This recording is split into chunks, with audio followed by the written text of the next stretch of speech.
juntos com você aqui pela Cardeal FM 106.1. Você pode participar, interagir com a gente. Nós estamos hoje conversando sobre o universo infantil, conectar para cuidar, como encorajar as crianças a expressar e a compreender seus sentimentos. Adriana Carita é a nossa convidada. Voltando então aqui ao nosso papo, a gente terminou falando que aquela criança que sabe expressar os seus sentimentos tende a ter uma melhor relação, né, com os adultos. E aí a gente entra também no processo de educação emocional, de alfabetização emocional. Sim. Vamos falar sobre isso. Então, o processo de alfabetização emocional passa pelo fato do adulto corregular a criança e colocar a legenda no que ela está sentindo, né? Mas para o adulto colocar a legenda, ele precisa estar alfabetizado também emocionalmente. O que acontece é que vai virando uma bola de neve. Aquele adulto que não pôde sentir, que não tem essa alfabetização emocional, também não permite a criança sentir, porque já tem aquelas convicções que sentir raiva é feio, sentir tristeza é para quem é fraco, né? É mimimi. Então, eu quero que meu filho seja forte. Esse adulto foi podado lá na sua fase infantil, engole o choro, fique quieto, né? Não trate assim, obedeça a todo mundo. Se quiser um motivo pra chorar, eu lhe dou agora. Isso. Aí tem a Havaiana na mão. Pois é. Se quer um motivo pra chorar, lhe dou agora.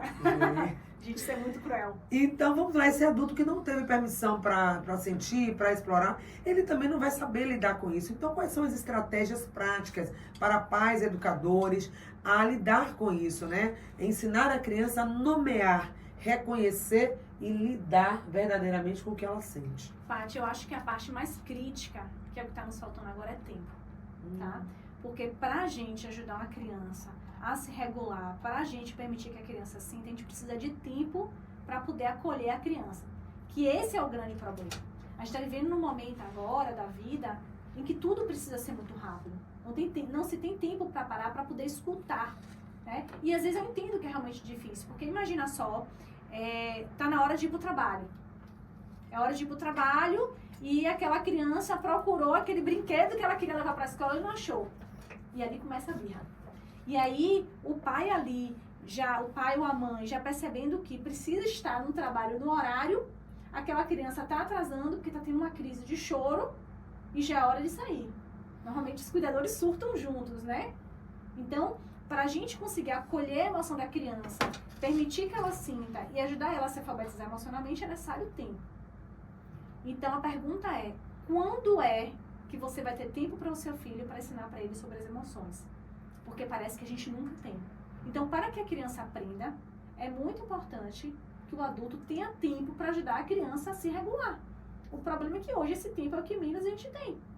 Ainda mais com a questão das redes sociais, que hoje se perde muito tempo com o celular, no WhatsApp. Então, realmente, nosso tempo está muito sendo sequestrado. E depois, como eu falei, é legendar. Né? Colocar nome naquilo que está acontecendo com a criança. Quando o adulto também não estiver bem, se sair dessa ideia de achar que tem que ser perfeito, não, nós adultos não precisamos ser perfeitos, tá? E se errar com a criança, me desculpe, eu errei, porque essa humildade, a criança também vai entender que você é ser humano, que você erra. Então, a regulação emocional acontece quando a criança vê o adulto como um ser humano também que erra, que sente, e aí ela vai se permitir sentir. Então, essa educação emocional passa pelo corregulador. Ao contrário dos outros animais, o ser humano, que nasce com um sistema nervoso ainda imaturo, ele precisa de um outro para aprender a ser humano. Então, não tem jeito, precisa do outro.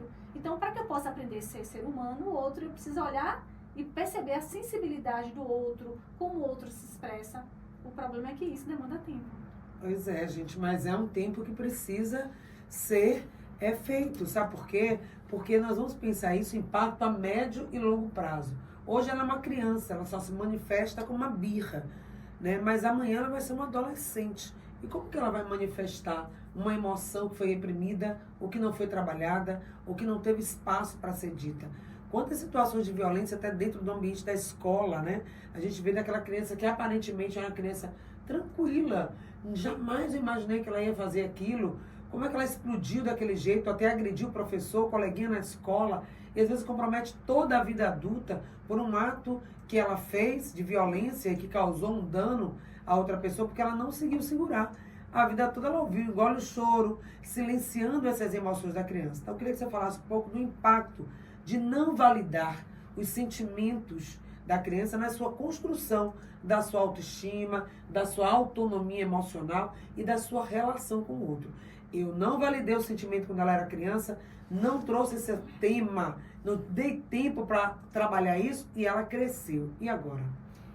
Isso é muito importante, porque assim, eu quero, né, que meu filho seja um adulto saudável emocionalmente, que saiba se expressar, que tenha empatia.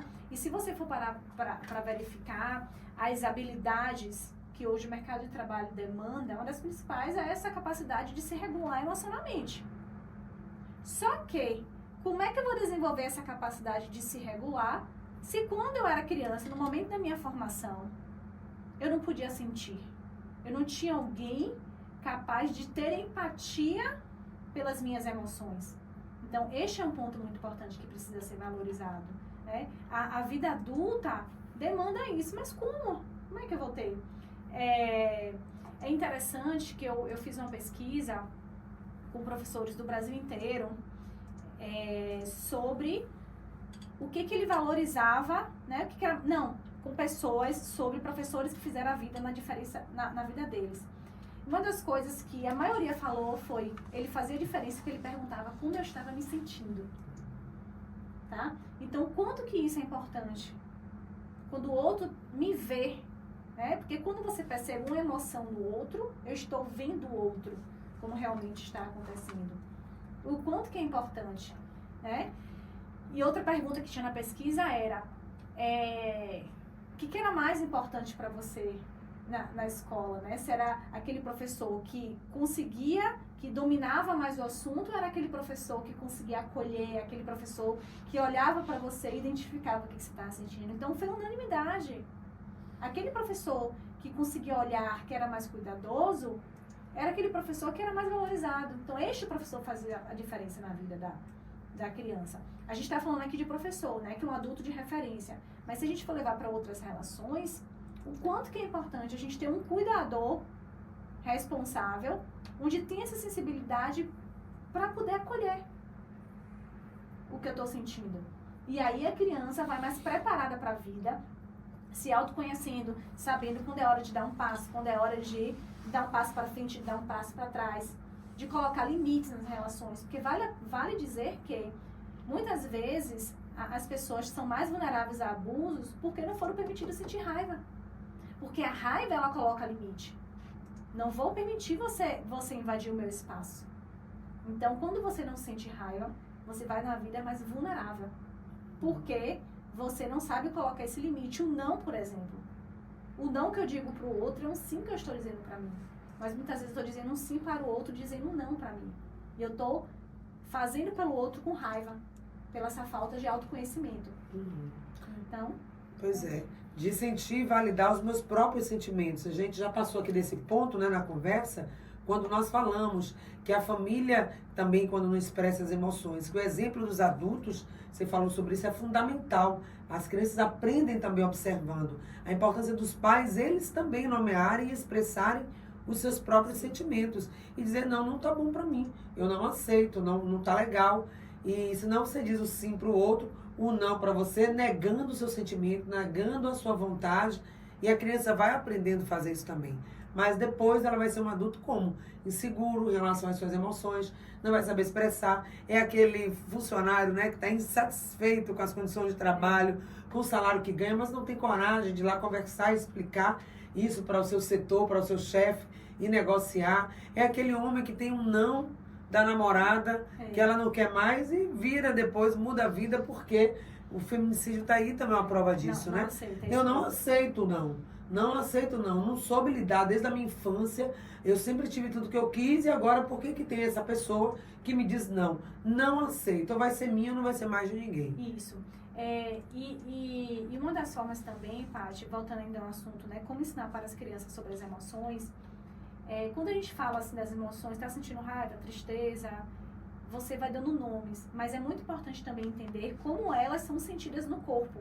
Porque, primeiro, as sensações, elas chegam no corpo. Então, por exemplo, Veja que quando você está com raiva, como é que fica a sua cabeça? Como é que fica as suas mãos? Provavelmente tem essa sensação de mão queimando, de cabeça queimando. Também nomear o que está acontecendo no corpo da criança. Estou vendo que você está se tremendo. Talvez isso seja medo que você esteja sentindo. Se a criança for maior, ela vai dizer se sim ou que não. Ou seja, isso chama fisiologia da emoção. Tá? Quais são os sinais que o corpo envia que você está começando a entrar na raiva, na tristeza, no medo, na alegria, do nojo? Porque o corpo, ele vai nos enviando sinais do que está acontecendo. E quanto mais apropriada a gente estiver sobre esses sinais, maiores serão nossas chances de reagir antes que aquela emoção nos domine. Pois é, e às vezes é aquela criança também que não está dormindo, acabamos de falar sobre isso. Às vezes aquela criança está comendo demais, toda hora ela tem aquela ânsia, aquela ansiedade de estar comendo. A criança também que está mais reclusa, fica mais no quarto, não interage com ninguém, não quer, né, falar. São vários comportamentos que podem estar demonstrando uma necessidade que não está sendo atendida, uma escuta que não está tendo, um acolhimento desse sentir, e essa criança está manifestando. E se isso não for olhado agora, lá na frente vai ter um problema.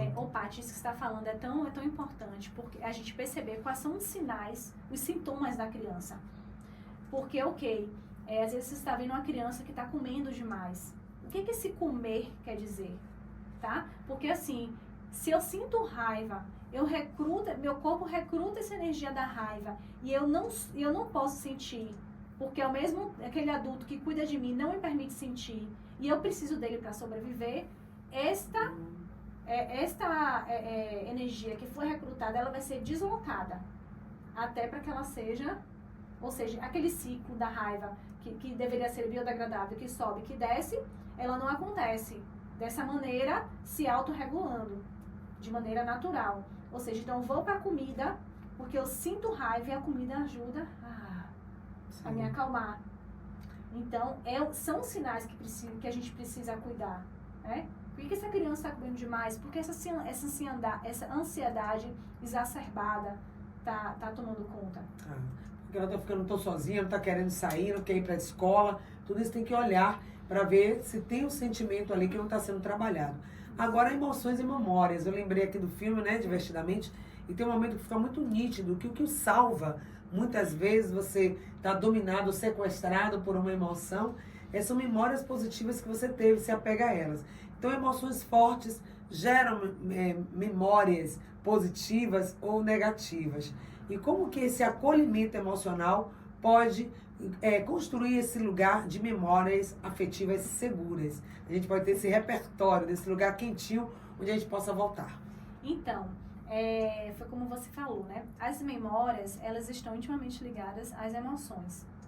Tanto que, assim, por exemplo, eu tenho uma filha de 9 anos. Eu lembro todos os detalhes do dia do parto. Porque eu estava tomada por emoção grande, eu lembro de tudo. Mas às vezes eu não lembro o que eu comi anteontem. Entende? Por que uma memória de 10 anos atrás, praticamente, eu consigo lembrar com tantos detalhes, e o que eu comi anteontem, por exemplo, eu não consigo lembrar? Porque de 10 anos atrás ela teve um impacto enorme na nossa vida. Ali foi uma memória positiva. Mas isso pode acontecer também com as memórias negativas, né? Que ficam ali reverberando na nossa mente, porque aquelas memórias elas ficam se atualizando. Então,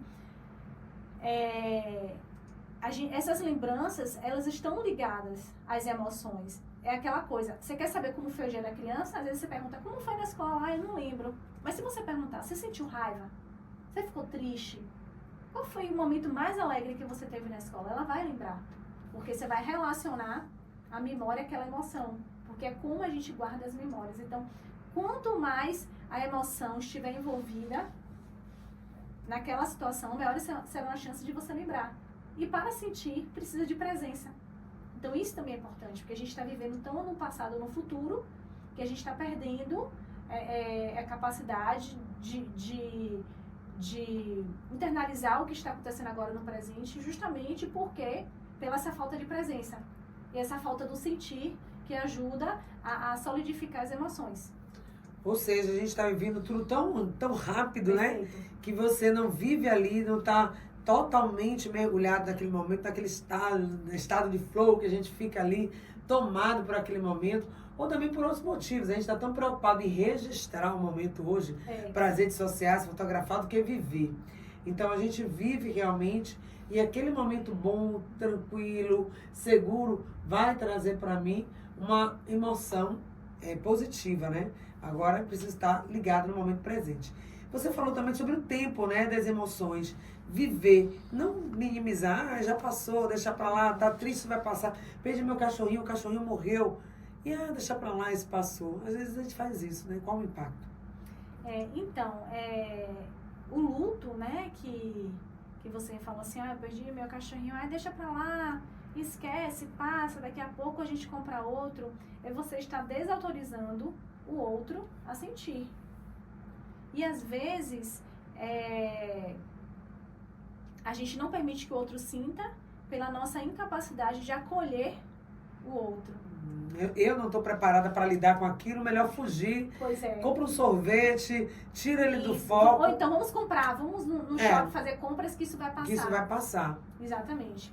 Então, se eu entendo que a emoção ali, aquela emoção mais visceral, ela tem um tempo, para um ciclo, né, para chegar e para ir, quanto mais presente eu estiver para poder sentir, maiores serão as chances dela passar de maneira mais rápida. A questão foi como eu falei, são os pensamentos, são as historinhas que a gente conta ao redor, ou seja, em relação àquilo que aconteceu. Aí isso, o que acontece com isso? Ele amplia o processo, o ciclo daquela emoção. Porque eu senti raiva, ou seja, meu cachorrinho morreu. E aí eu começo com aquela história, eu nunca mais vou ser feliz de novo. Enfim, uma série de histórias que aí vai ampliando o tempo do sentir. A mesma coisa a raiva. Como eu falei, a questão do sorvete. Realmente a pessoa está banada, eu deixo tudo cair no chão. E aí, ao invés de ter um ciclo menor, ele acaba tendo um ciclo maior. Até que a gente interrompa esse ciclo de pensamentos, de ruminação em cima daquilo que aconteceu. Pois é, aconteceu, lidou ali, passou, vamos entender por que isso aconteceu, vamos falar sobre isso, mas amanhã é outro dia, outras possibilidades. Não ficar, tá vendo, você lembra daquele dia que você derramou o suco, que molhou tudo, aí você faz isso o tempo todo, traz, então vem a lembrança e a emoção junto, né? Sim, um sofrer de novo. Pra que isso, né? Por que isso? Às vezes a gente fala isso como uma forma de educar. Vou falar isso para ele para poder lembrar e não fazer mais. Mas isso vai gerar um sofrimento. Agora, e quando essas emoções elas vão se tornar disfuncionais? Quais são esses sinais de alerta e quando procurar uma ajuda profissional? Eles se tornam disfuncionais, Paty, quando você vê alguns sintomas. Por exemplo, o comer demais, o comprar demais. Você está vivendo de uma maneira disfuncional. Ou seja, de uma maneira que existe sofrimento na vida. Então, eu acho que aí precisa de um alerta. Ou então, quando você vê aquele sentimento voltando o tempo inteiro, né? Aqueles pensamentos daquilo que aconteceu. Ou quando você vê, por exemplo, crise de ansiedade, depressão. O que é uma depressão?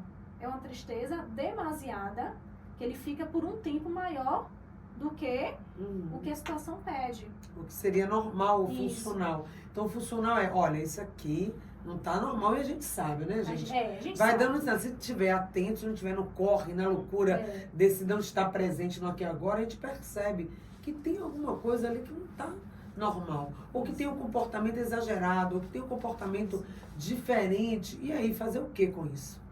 Bom, aí, procurar ajuda, né? Ajuda realmente, porque a depender do quadro, sair sozinho vai ser muito difícil.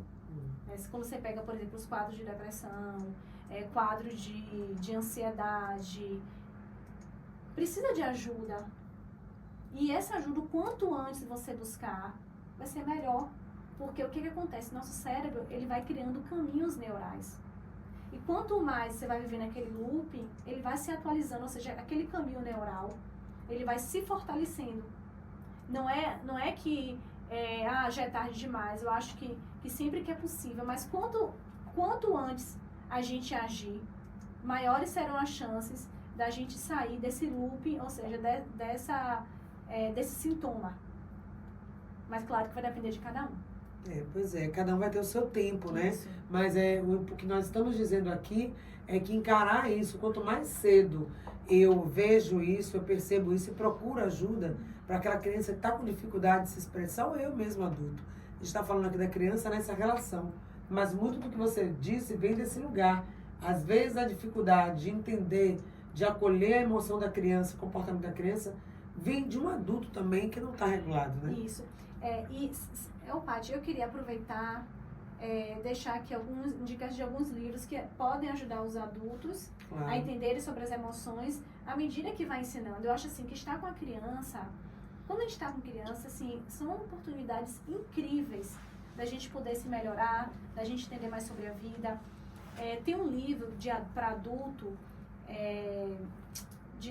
Daniel, acho que é de Goleman, acho que o nome dele é Daniel Goleman, acho que é isso, que chama Inteligência Emocional. Muito bom, vale a pena para adulto. Para criança, tem um livro, Novelo das Emoções. Eu fui ontem para a peça, inclusive. Gente, muito legal. O livro é lindíssimo. Ele explica sobre essas emoções mais básicas. Ele explica como essas emoções, como a gente sente elas de maneira fisiológica, como o nosso corpo sente, como ela é nomeada, como é que a gente reage.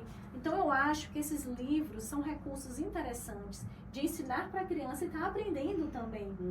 Tem um outro livro também chamado Emocionário, que ele tem, além das emoções básicas, essas que são mais viscerais, ele tem outras emoções como frustração, chateado, ele tem, várias outras emoções, né? Entusiasmado, alegre.